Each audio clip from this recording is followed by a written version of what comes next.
We are capturing the scope of work for what will be a very involved addition in the backyard. I will have to double check the fall, but the way it's working out, excuse me for a second. So I'm going to line item potentially taking these steps off and then putting them back on when we're done with some minor adjustments.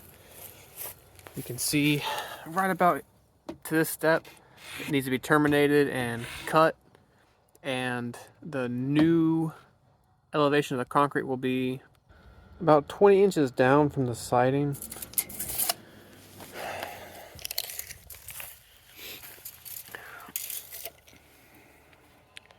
Just below that mortar line. So that way once that's cut, it'll be able to sit on the concrete. Check the notes for the elevation once I've gone back and job costed out. I'm going based off some rough measurements here. We haven't decided the way we're going to accomplish this yet. If we do the driveway and the fence is gone, either we remove it, which we're on a line item, or it's gone by other means, we should be able to bring material straight in, back the trucks up very close, maybe even finagle it where we need it, but dump it and machine it, not a problem. If we do it mono style versus a retaining wall, versus if we don't do the driveway and have to machine all the material back here, both the fill and the concrete, there's basically 3 feet of fall. So you got a 3-foot wall coming out 23 feet off the house, which will line you up to this joint line in the pool pad. That one. With the turn down or retaining wall tapering about halfway to the pool, which would be about an extra 10 feet. So it works out to be about 33 feet of wall, average 3 foot tall. Unless we can bring in material and build the ground up, we may be able to do 8 feet of wall behind the step and 4 feet past the step, so that way we can build this up and the wall will hold the dirt back from going underneath the porch. It also depends, we might do a, from where we stop the wall or turn down, depending on the method, 10 feet, which actually takes you about there, marked it, 10 feet by 13 feet. And then, so that's a 10 by 10 for a hot tub pad, which would be able to like just put you'd be able to sit on the retaining wall and the patio and dip your feet in. And then you'd have 6-inch steps to get down the 3 feet to the pad, 3 foot wide. So that's the 13, 3 foot for the steps, and be able to work your way around and get to in the corner there where the hot tub would be. We're going to take out this concrete. That's an 8-inch step. We're going to make it into a 6-inch step. So that way we get 12 inches and lower this pad by 3 inches. So the top of this concrete past the step would be 12 inches down from the siding. And depending on how much fall we have over what is about, 40 feet.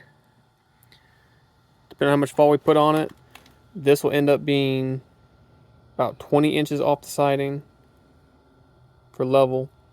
So that would make it between 22 and 27 inches off the ground, I think. And we said we wanted 22 for the step to work out real nice, but if necessary, we'll just have to do away with the steps and prioritize the concrete being the right height.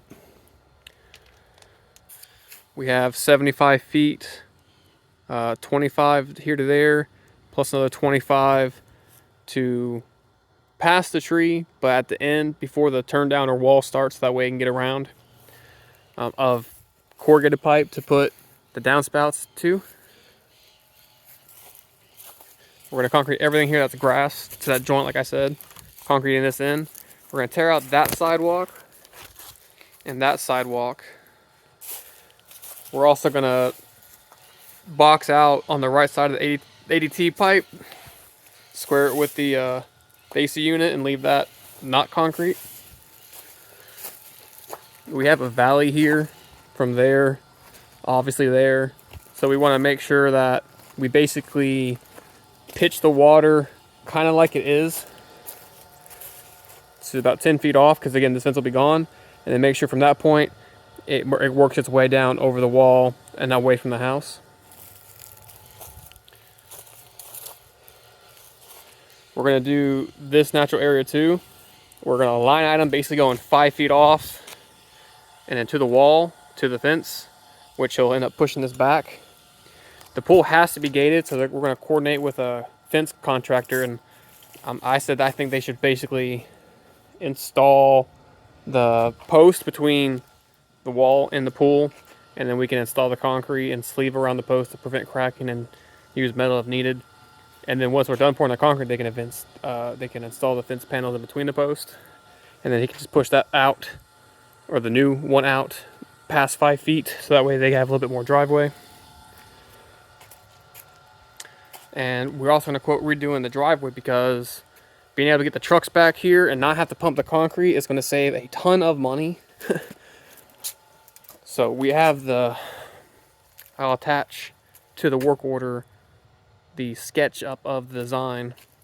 The only change is we're moving and replacing that sidewalk. But when we go to put it back, we're basically taking out all these rose bushes, and we're going to put the sidewalk where the bushes are and push the organic mulch back to near the bed, so that way those bushes don't have to get cut, because the sidewalk's getting swallowed up. And let's see where it starts. I'm going to say this joint line here, which is 37 feet from the road.